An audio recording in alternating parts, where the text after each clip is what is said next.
We did it, Card Hobby YouTube. In this package, the biggest card entering my collection. I can't believe it. We did it!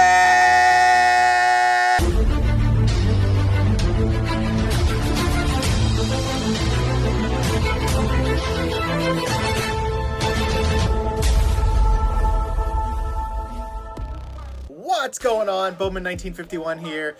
That's right, the biggest PC edition of the year. What a way to end 2020. I know it sucked in a lot of ways, but the hobby kept a lot of us going throughout the pandemic. Man, I am so excited to open this up. Got the scissors out. We need to just snip it off and get into this. We're going to talk about it, a little history behind it. I cannot wait to show this off. So without further ado, right?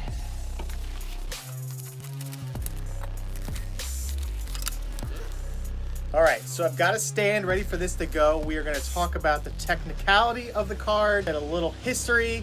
So this was up on eBay maybe 2 weeks ago for a total of 8 minutes. Got together with my hobby gurus.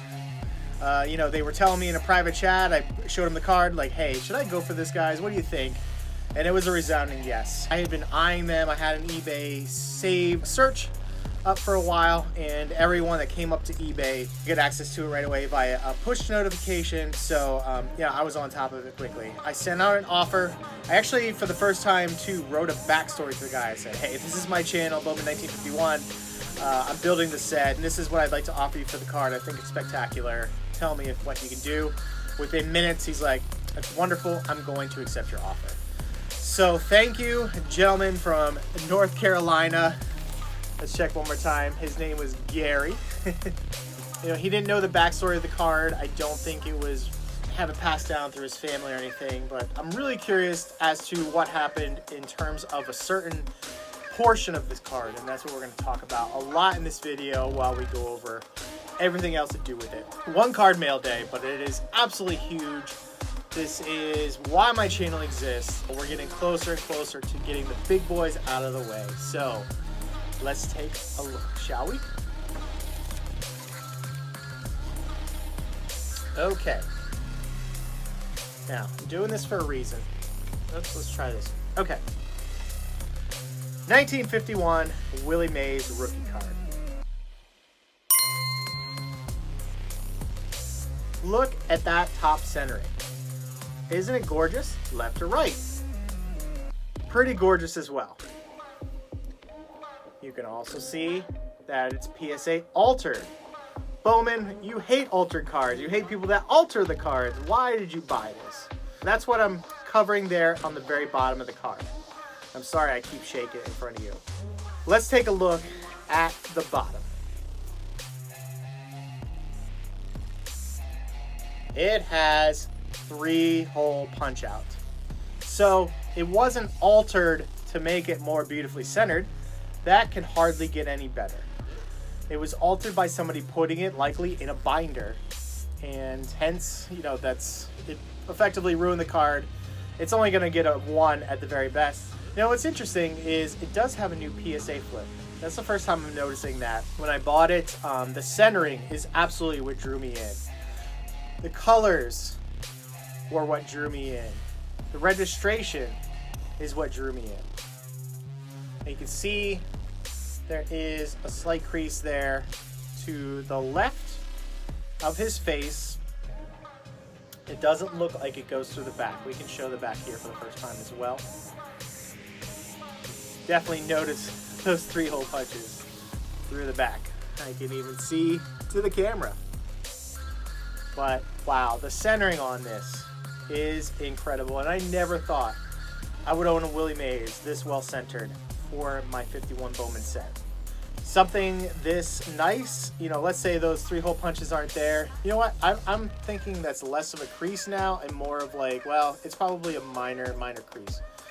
So this is probably a PSA 3 or 4, but with that centering, we're looking at a $7,000 to $8,000 card at minimum if those 3-hole punches aren't there. And that's why I got it for a fraction of the price. Within 8 minutes of it being up on eBay, I could not let this one slip through my fingers. Maybe someday I'll upgrade and get a copy that doesn't have those hole punches, but the centering in and of itself is what does it for me. So let's get this up on here on a stand. We can talk about the card a bit. I've always wanted to read the back of the 51 mantle. Look at me. Freudian slip. The 51 Mays rookie card.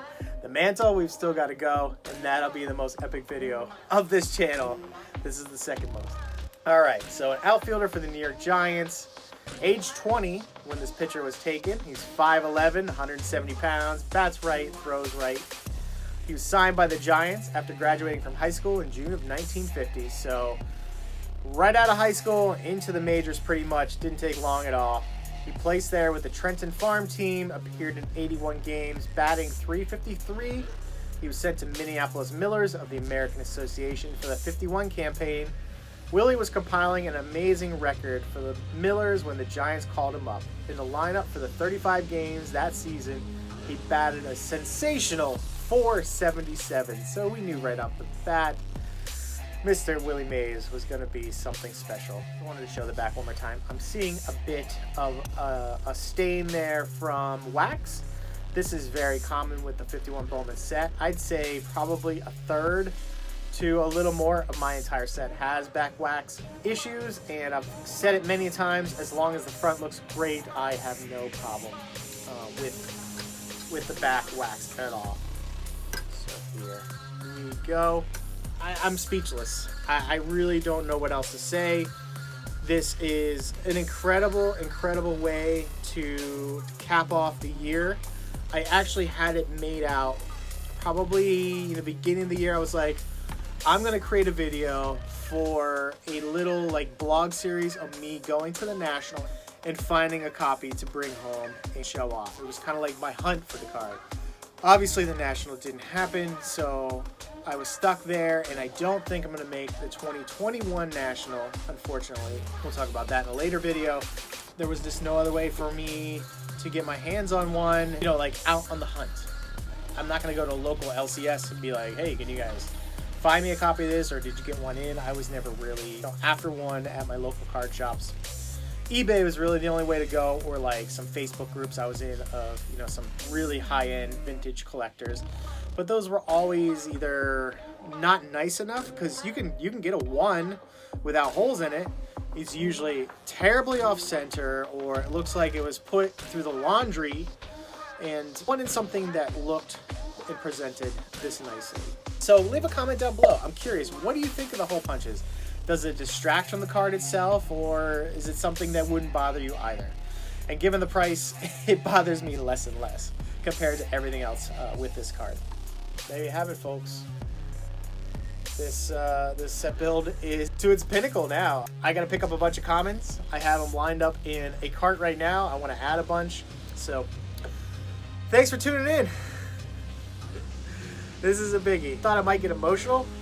I'm more elated and ecstatic than anything. There's no reason to be emotional. It's happened. I purchased this many weeks ago. It took a while to get here.